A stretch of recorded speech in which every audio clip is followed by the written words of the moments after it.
How are you? What are these people doing? Keith Muhakanizi today appeared before the Commission of Inquiry investigating alleged corruption in the Uganda National Roads Authority. The Secretary to Treasury was tasked to explain why the Ministry of Finance continued to allocate billions of shillings to UNRA, yet the Roads Authority had failed to utilize the money. When they were complaining, they were just talking. They were not ready to implement those projects. Yes.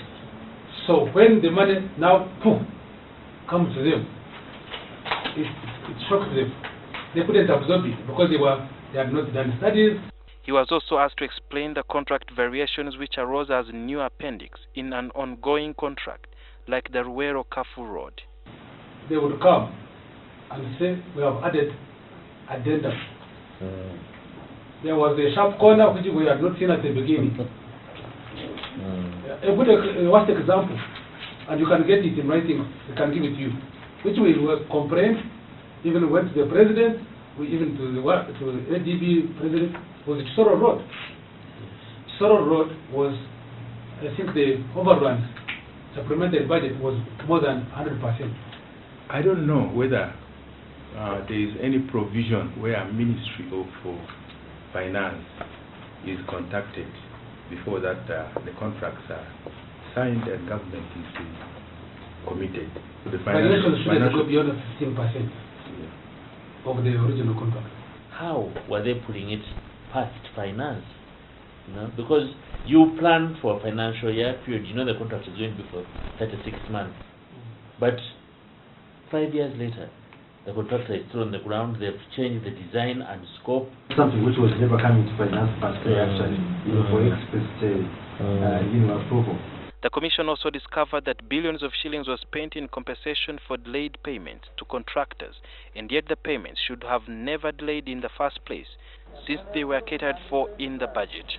Here, it would appear that the delay would be reason for people to think that you're delaying because you're looking for a kickback. You've not been paid, or you're waiting to be promised to be paid. That's why the certificate is being delayed.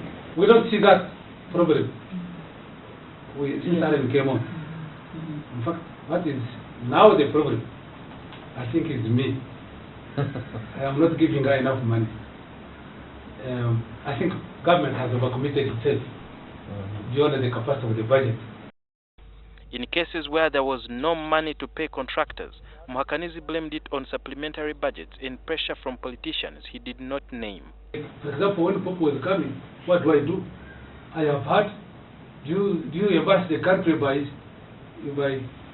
such a situation? According to the Commission, UNRA opened bank accounts for their 22 stations across the country, which were used as conduits to steal money. So they would now go to Ifmis and send money to their own account.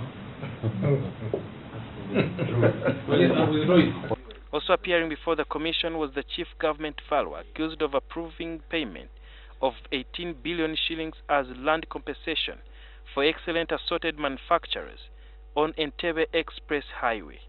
The Commission discovered that the estimated cash flow of the company was made without consideration of the books of accounts. And in this particular case, I think Magara did a shallow job. When I asked him whether he looked at the audited accounts, he told me he had not looked at audited accounts.